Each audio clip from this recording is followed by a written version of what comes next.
Hi, everyone. This is our podcast, Let's Talk Energy.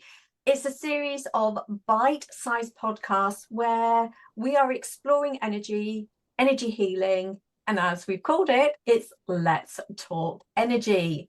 So my name is Amanda Brooks. My name is Jo Dahl. And today what we decided to just share with you is why did we decide to become energy healers? So Amanda, what drew you to become an energy healer? I kind of fell into it. I mean, I was born almost being able to do it, which sounds really weird, but that's what we noticed, or my mum has told me she noticed when I was very young. And then through car accidents, I became trained as a chiropractor. And as soon as I put my hands on people, it's like all the information was come up and up and up. And I found over time that unless you looked at the whole of the body, not just the bones and muscle structure, then you weren't really always getting to the root of the problem. So yeah, that's really, I think the work chose me. Yeah, what about you, Jo? Yes, similar really. So I fell across energy work. I'd always dabbled with different things, but I think for me, choosing to do the energy work is because I saw how it was so profound with myself. But also when I started to explore doing energy work with others, it brought them alive. It absolutely allowed them to be their best self. And that to see people blossom from being a shadow of themselves was just it felt such a gift to be able to do that for other people. And so that's why I started this path all those years ago.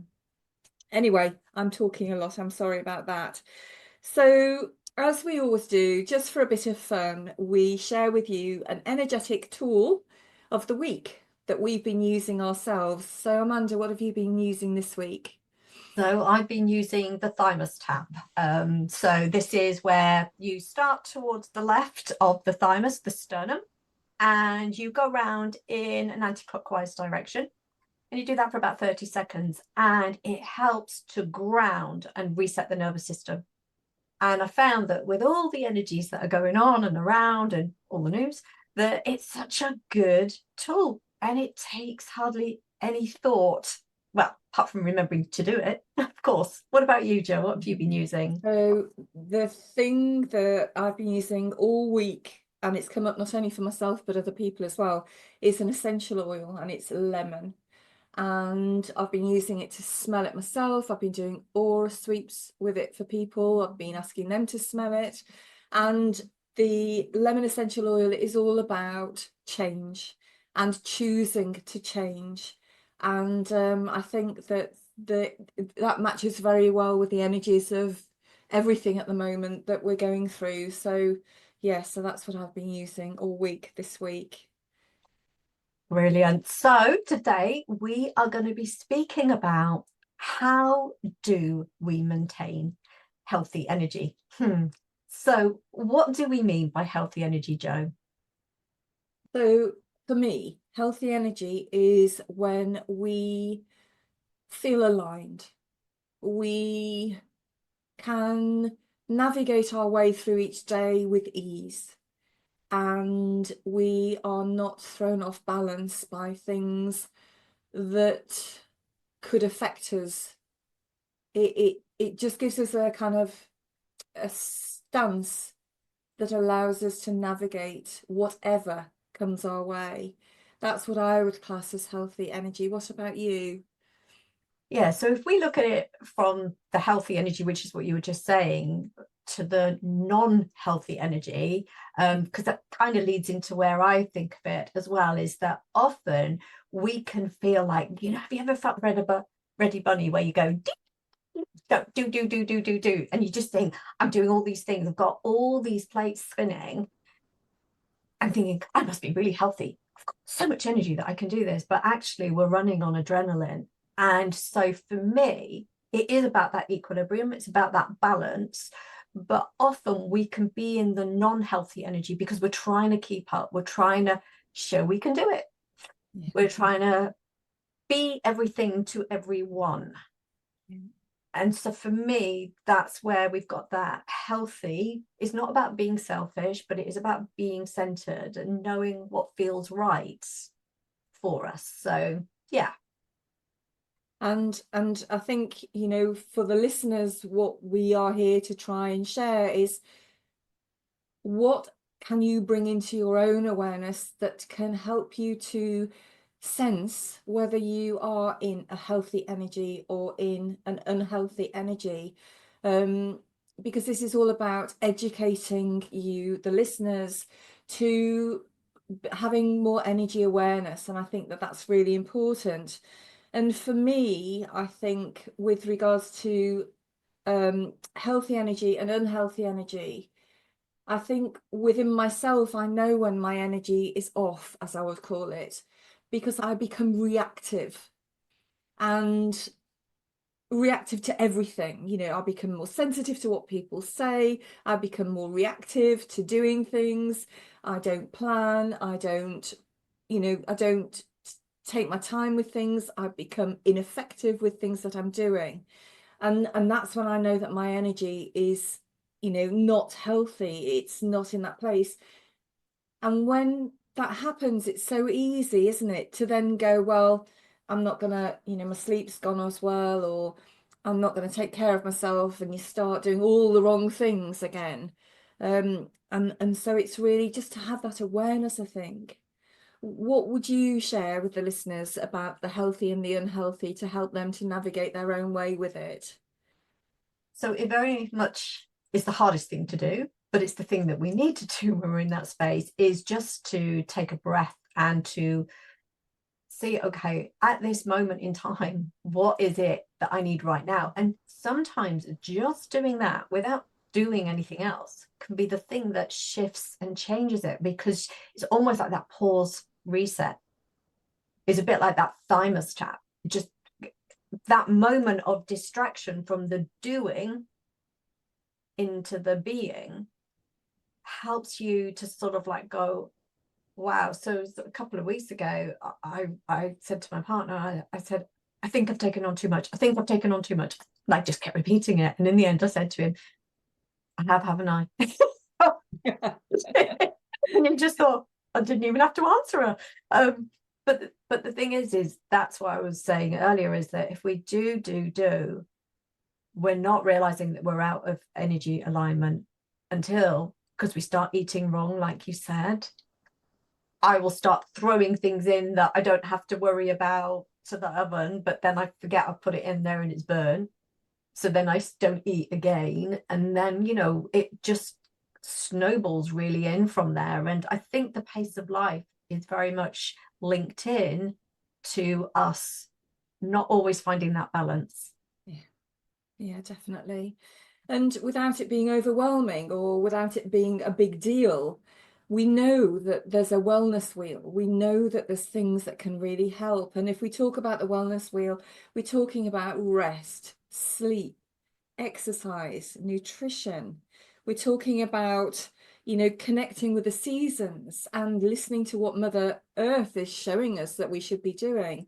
And without it being a massive thing on the to-do list, it's just gently exploring whether there's something in that wellness wheel that we are neglecting or abusing, and just bringing those elements back into play without it being too much or too much of an effort to do.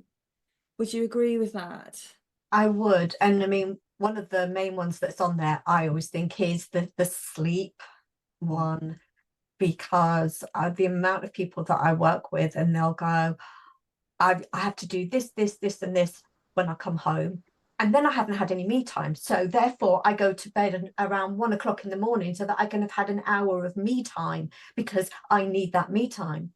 And trying to get them to realize that that me time to begin with could just be taken up with a little bit of extra sleep Yeah. and therefore rejuvenation. But it's hard because our mindset can get caught, well, I need that. That's what I need for the balance. Mm. But as you and I have spoken over the years, sleep is the biggest part of the wheel. But again, it's about not becoming obsessed with it. Because if you go to bed thinking, I'm not going to sleep, or I've got to sleep, then the stress is there. And that makes it very, very difficult to relax the mind. Yeah. Yeah. And I think it's addressing all of these things in moderation. There's a big word, isn't it? Moderation. Because so often I see clients and they know that they need to exercise. So in January, they start to exercise and they exercise 8 times a week. And, you know, it's like they become obsessed with exercise, and then they become fairly obsessed with nutrition because they think they're looking after their bodies, but completely neglecting the spirit and the true essence of our being. And that then creates its own unhealthy energy, doesn't it? Well, it does. You're right. And the thing is, I think, and we've all probably done it at some point, haven't we, listeners, where you focus in on one thing. I am going to make sure that I eat healthily. And if your body's not used to that, it can be not particularly lovely to begin with because your whole system's trying to find the balance. But we become obsessed. It's like if we can get this one area of our life right, then everything else will settle itself down. And it's like you said, it's that balance. It's a little bit in each place, and it's not necessarily every day. Mm. You know, if it's just like once or twice a week, you can just do one part of it. Yeah, That then starts to gather momentum, I think. yeah, absolutely. And so what we're trying to do today is just share with you a little bit about what healthy energy is, and for you to bring that into your awareness when patterns start to happen where you think, this doesn't feel quite right, or somebody else in the family or colleagues may say to you, are you all right? Then, you know, the gift of what Amanda said earlier is just to pause and turn inwardly and think, okay, I'm not feeling quite right. What do I need to do? Because my energy might not be quite right. And to do everything in moderation, not go hell for leather on one aspect. But we will be delving more deeply into the wellness wheel, the rest, the sleep, the nutrition, and at the exercise, we will delve a little deeper later on in the year about the energy benefits of each. So over to the summary for next time. I think you've just summarized it perfectly. Actually, if you think about it, what's the good energy and bad energy to a degree is that, but we're going to be talking about that little bit more in the next episode. So I actually think you've summarized it perfectly. Okay, thank you very much. So next time we are going to be talking about how to keep your energy clear and bright, and what does this mean? And so for now, I would like to just hand over to Amanda. Yeah, so we just want to thank you all for listening, and any ideas that you might have for a podcast, then please do let us know. And for now, it's goodbye from me, and it's goodbye from her. Thank you very much. Bye bye, everybody.